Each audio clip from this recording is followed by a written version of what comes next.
உங்கள் அம்மா இந்த வீட்டில் இருந்தா நான் உங்கள் கூட குடும்பம் நடத்த மாட்டேன். கடைசியாக வீட்டை அண்ணாந்து பார்த்தால் ஜெகதா. அந்த கால வீடு, 2 கட்டு சுற்று. ஜெகதாவின் மாமனார் பார்த்து பார்த்து கட்டிய வீடு.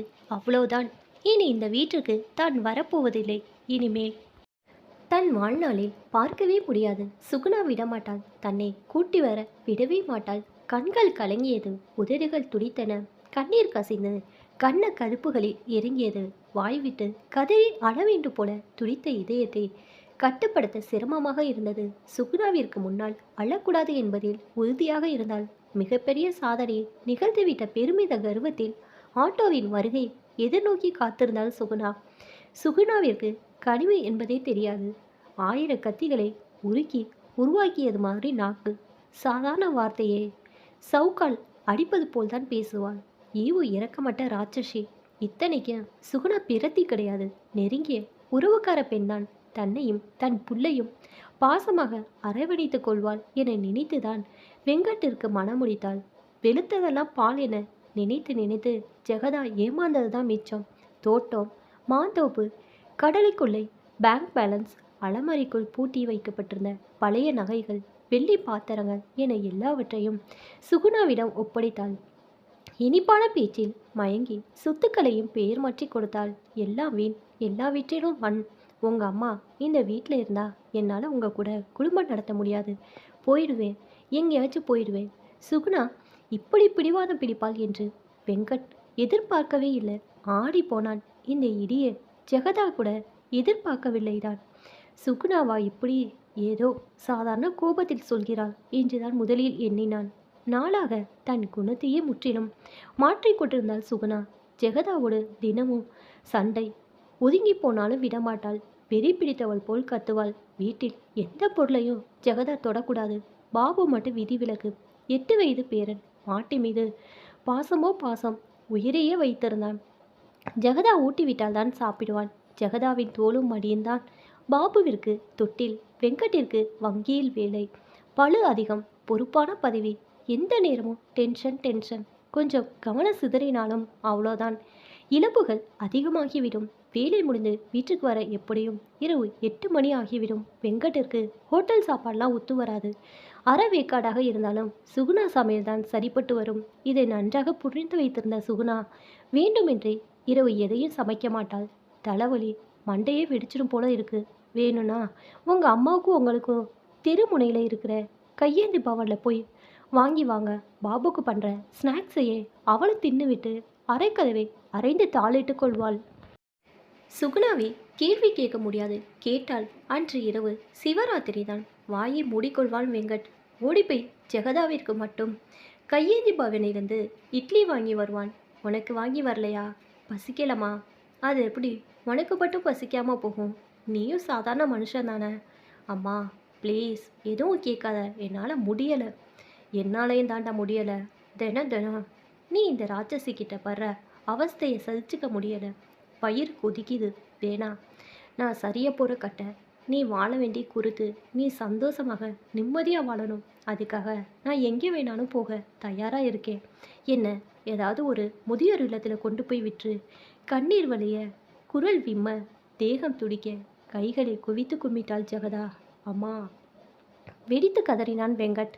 நானா விரும்பி தான் போகிறேன். உன் மனசில் எந்த உறுத்தலும் இருக்கக்கூடாது, சரியா? சற்றே உரிமையாய் பாசமாய் அதட்டினாள். இதயத்தின் வழியை மறக்க உதட்டை கடித்து கொண்டான் வெங்கட். போறியா பாட்டி? பாபுதான் பரிதவித்தார். ஜெகதாவால் பேச முடியவில்லை. என்னை விட்டுட்டு போறியா பாட்டி? யார் சொன்னா? நான் எங்கேயும் போக மாட்டேன். எப்பவும் உன் மனசுலையும் உங்கள் அப்பா மனசுலையும் தாண்டா இருப்பேன். பாபுவை தோளோடு அணைத்து கொண்டாள். பாட்டி, நீ போக போகிற இடத்துல ஃபேன் இருக்குமா? தெரியலை. டிவி இருக்குமா? தெரியலை. ஏசி இருக்குமா? தெரியலை. இன்வெர்டர் இருக்குமா? தெரியலை. உதட்டை சுழித்தபடியே தலையை ஆட்டிய ஜெகதா மேற்கொண்டு பாபுவை கேள்வி கேட்க விடாமல் முற்றுப்புள்ளி வைத்தாள். ஆனால் நல்ல மனுஷங்க இருப்பாங்க பாபு. முதியோர் இல்லத்தில் சேர்ப்பதற்கான எல்லா ஏற்பாடுகளையும் செய்திருந்தான் வெங்கட். வீட்டில் உற்சாகமாய் வலம் வந்து கொண்டிருந்தாள் சுகுணா. இன்னும் சில நிமிடங்களில் ஆட்டோ வந்துவிடும். கிளவி போய் விடுவாள். சனி ஒளிந்துவிடும். தீபாவளி, பொங்கலுக்கு கூட கூட்டிகிட்டு வரக்கூடாது. அவரை அங்கே சென்று பார்க்கவும் அனுமதிக்கக்கூடாது. பாபுவின் மனசுலது கிழவியின் நினைப்பை அழித்து விட வேண்டும். நதியின் நீர் அலைகளைப் போல சுகுணாவின் மனம் ஆர்ப்பரித்தது. சற்றே இரைச்சலோடு ஆட்டோ வந்து நிற்க, வாமா போய் ஏறு. வெங்கட்டிற்கு குரல் விம்மியது. வரே சுகுணா. பெருமிதமாய் சுகுணாவை பார்த்து தலையை ஆட்டினாள். அவள் வெறுப்பாய் முகத்தை திருப்பிக் கொள்ள தன் உடைமைகள் அடங்கிய தகர பெட்டியோடு ஆட்டோவில் போய் ஏறினாள். பாட்டி. அலறியபடியே ஓடி வந்தான் பாபு. இவ்வளோ நேரமாய் எங்கிருந்தோ கவனித்து கொண்டிருந்தான். வரேண்டா செல்லும். இந்தா பாட்டி, இதை வச்சுக்க. ஒரு பெரிய துணிப்பையை ஜவுளிக்கை கொடுக்கப்பட்ட பை. உள்ளே என்னமோ இருந்தது. உள்ளே இருப்பது என்னவென்று தெரியாதபடி பையின் வாய்ப்பகுதியை கயிற்றினால் கட்டியிருந்தான். பையை வாங்காமல் ஜெகதா திகைப்பால் பார்க்க கன்னத்தில் முத்தமிட்டு காதினில் என்னமோ கிசு கிசுத்தான். ஜெகதாவின் முகம் மலர்ந்தது. வாங்கிக்க பாட்டி கெஞ்சினான். பாபு தந்த துணிப்பையை ஆசையாக வாங்கி கொண்டு மார்போடு அணைத்தபடி ஆட்டோவின் இருக்கையில் சாய்ந்தாள் ஜெகதா. வெங்கட்டும் ஏறி பக்கத்தில் அமர ஆட்டோ கிளம்பியது. கண்ணீரோடு கையை ஆட்டியபடி நின்றிருந்த பாபுவின் முதுகில் சுளீரென்று ஒரு அடி விழுந்தது. சுருண்டு விழுந்தான். கிளவிக்கிட்ட எதை கொடுத்த? பாபு திரு திரு வேண்ட விழிக. பையில் என்னடா தந்த? சொல்லுடா, இப்போ சொல்ல போறியா இல்லையா? உருமினாள், அதட்டினாள். பாபு அழுத்தமாய் மௌன சாதிக்க சுகுணாவின் கோபம் கூடியது. வெறியானால் தலைமுடியை கொத்தாய் பற்றி உலுக்கினாள். பலார் பலாரென்று கன்னத்தில் அறிந்தாள். பாபு வீறிட்டு அழுதான். ஆனால் வாயை திறக்கவில்லை. அடித்து உதைத்து மிரட்டி கடைசியில் மன்றாடியும் பார்த்தால் பாபுவுடன் நடக்கவில்லை. அப்படியே கிழவி புத்தி கல்லூரி மங்கி போய் கெடுத்துட்டா. என்ன விட்டுட்டு ஒளிஞ்சு போகிறப்பவும் படுத்துறாளே. நீ சொல்லலைனா விட்டுருவேனா? விடமாட்டேன். உங்கள் அப்பாவுக்கு ஃபோன் பண்ணி தெரிஞ்சுக்கிறேன். நீ கிளவிக்கிட்ட கொடுத்த பைய திருப்பி வாங்க சொல்கிறேன் பாரு. பாபுவிடன் சவால் விடுவது போல் ஆவேசமாக கத்திவிட்டு வெங்கட்டிற்கு ஃபோன் பண்ணுவதற்காக மாடி அடைக்கி நடந்தாள். ஆட்டோ விரிந்து கொண்டிருந்தும் பின் இருக்கையில் ஜெகதாவும் வெங்கட்டு சற்றே இடைவெளி விட்டு அமர்ந்திருந்தார்கள். சுமந்து பெற்றெடுத்த தாய், தொட்டில் ஆட்டிய தாய், தாளாட்டிய தாய், இரவு பகலும் பொத்தி பொத்தி வளர்த்த தாய். ஜெகதாவின் முகத்தை நிமிர்ந்து பார்க்கவோ ஒட்டி அமரவோ வெங்கட்டிற்கு மன கூசியது. உறுத்தல் வேறு. பேசவும் இல்லை. சட்டை பாக்கெட்டில் இருந்த செல்போன் சினிங்கியது. வெளியே எடுத்தான். இந்த ராட்சசி எதுக்காக கூப்புறா? யோசனையாய் பச்சை பொத்தானை அழுத்தி செல்போனை காதில் வைத்தான். சொல்லு, என்னத்த சொல்றது? போகிறப்ப கூட அந்த பொம்பளை என்னை நிம்மதியாக விடலையே. மறுமுனையில் சுகுணா இறைத்தாள். என்னாச்சு? புரியிறாப்புல சொல்லு. ஆட்டோவில் ஏறுறப்ப பாபு ஓடி வந்து அந்த பொம்பளைக்கிட்ட ஒரு பையன் கொடுத்தான்ல, நான் கவனிக்கலை. கொஞ்சம் மரியாதையாக பேசு சுகுணா. அதான் வீட்டை விட்டு போயாச்சுல. பொம்பளை அது இதுன்னு அநாகரிகமாக பேசாத என்றான் எரிச்சலாய். சரி, நாகரிகமாகவே பேசுகிறேன். உங்கள் அம்மா அதான் அந்த மகாராணி உங்கள் பக்கத்தில் தானே இருக்காங்க. ஏன் பேசணுமா? அவங்கக்கிட்ட என்ன பேச்சு? அவங்க மடியில் ஒரு துணிப்பை இருக்கா? வெங்கட் ஜெகதாவின் பக்கம் திரும்பினான். அந்த துணிப்பையை வாஞ்சியோடு தன் மடியில் அணைத்திருந்தால். இருக்கு, அதை நீங்கள் வாங்கிடுங்க. உள்ளார என்ன இருக்குன்னு எனக்கு தெரிஞ்சாகணும். பீரோலேருந்து நகையையோ பணத்தையோ எடுத்து தான் பையில் போட்டு கொடுத்துருக்கான்னு தோணுது.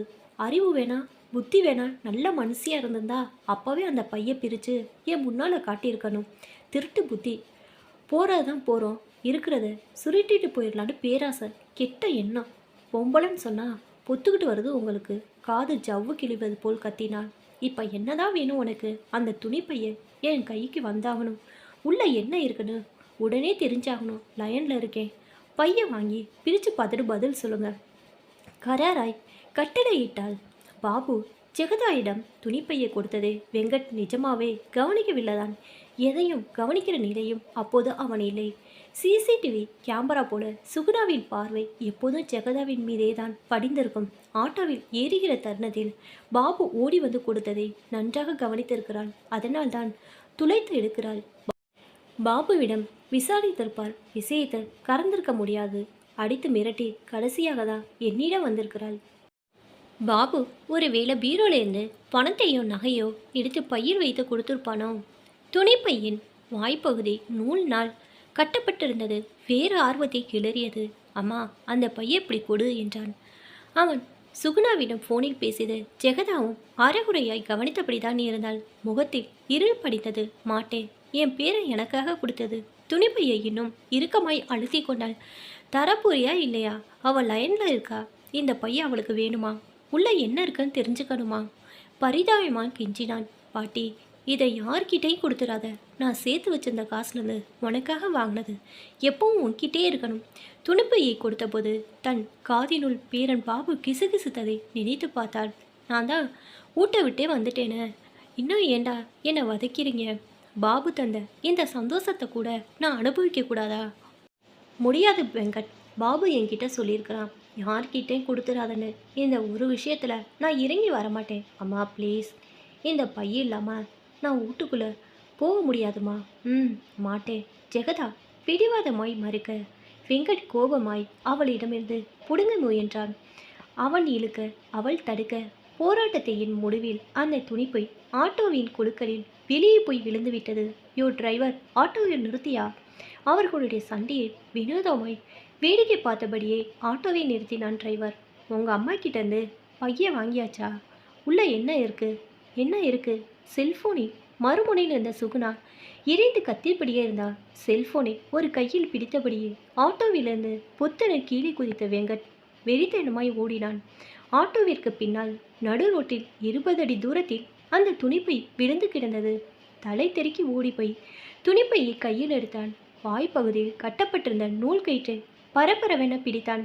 மின்னல் வேகத்தில் வந்து கொண்டிருந்த லோடு லாரியை கவனிக்க தவறி கடைசி வினாடியில் சுதாரிப்பதற்குள் பதைப்பதைப்பாய் தலையை நீட்டினாள் ஜெகதா. பாட்டி, அங்கெல்லாம் ஃபேன் இருக்குமோ இருக்காதா? அதான் உனக்காக இதை வாங்கியாந்தேன். பாபுவின் குரல் ஜெகதாவின் காதலில் ஒலிக்க லாரி மோதி மேலே தூக்கி வீசப்பட்டு இரத்த சகதியாய் கீழே விழுந்த வெங்கட்டின் அருகிலேயே அந்த துணிப்பையும் அவிழ்ந்து கிடந்தது. கூடவே அவனுடைய செல்போனும் உள்ளே பத்திரமாய் வைக்கப்பட்டிருந்த பணமட்டை விசிறி வெளியே தெரிந்தது. உள்ள என்ன இருக்கு? உள்ள என்ன இருக்கு? மறுமுனையில் சுகுணா கத்திக்கொண்டே இருந்தாள்.